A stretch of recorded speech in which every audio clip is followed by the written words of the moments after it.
Alright guys, today we are going to be learning what a lightsaber will actually do to you. Like and subscribe, and here we go.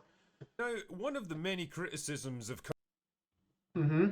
handles lightsaber injuries. See, in the past, lightsabers were depicted as pretty terrifying instruments of death that could Yeah. slice through limbs, droids, steel beams, and blast doors like butter. And if you happened His to get hands would run be dead. through with one, well, it was pretty much curtains for you. Nowadays, though, major injuries like this are treated more like minor inconveniences that She's still characters can just going. walk off. Like Reva, who got impaled not once but twice by a lightsaber and survived with no long term repercussions. Or Sabine from the recent episode of Ahsoka, who had a Ooh. blade stuck in her for a good 5 or 6 seconds and turned out to be just fine afterwards. Now, there's been a lot of debate back and forth about how believable this all is, but nobody seems to have a definitive answer about what a lightsaber would actually do to you. Yeah. Until now.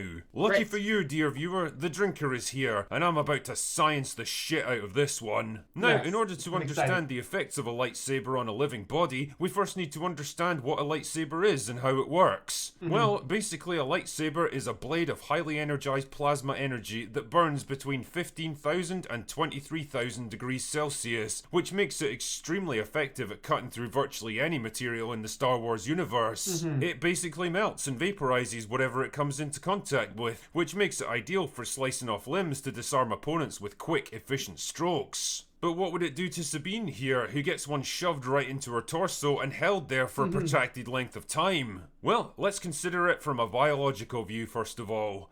Also, I should point out that the fact that the Sith that Sith girl, didn't just swipe right, swipe right, that's stupid.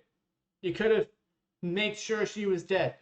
We know that But Sabine is a anyways. Mandalorian, which in Star Wars terms makes her human, with roughly the same physiology as us. This is Mm-hmm. very useful because we know what humans look like on the inside. We Okay. also know that she was impaled in the lower right side of the abdomen at an upward angle, which No more means the drinking for blade would you. likely have penetrated her upper intestines, kidney, and possibly her liver too. Ugh. If this was just a regular old steel bladed sword, then such an injury would cause catastrophic damage to her internal organs and almost certainly be fatal without immediate medical intervention. But this isn't a Right. sword, it's a lightsaber, which means that Sabine has got much bigger things to worry about now. Mm-hmm. See, as I mentioned earlier, lightsabers burn at temperatures of up to 23,000 degrees, which is about 3 times as hot as the surface of the sun, in case you were wondering. What? Now, water, on the Really? other hand, boils and turns into steam at just 100 degrees, and the plasma that makes up our blood is composed of Mm-hmm. about 90% water. So what would this mean for Sabine? Well, in less than a second, the blood plasma in the vicinity of the lightsaber blade would immediately heat up and flash into steam, expanding rapidly as its density decreases. The convection Eesh. effects of heat traveling through surrounding tissue would cause the effect to accelerate until it ruptured the containment vessel, in this case, her body. Now, in the worst case, Really? this would mean a highly energized steam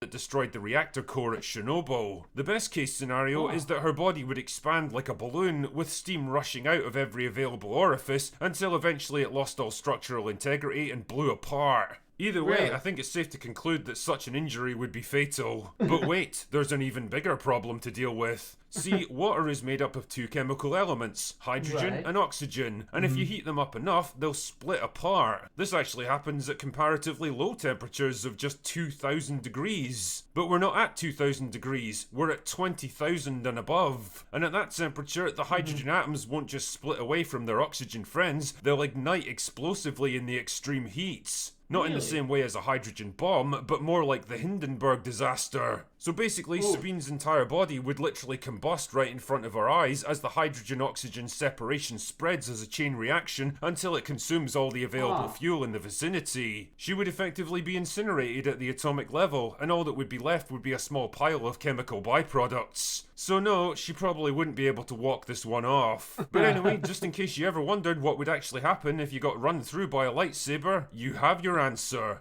Nothing good. Anyway, that's all I've got for today.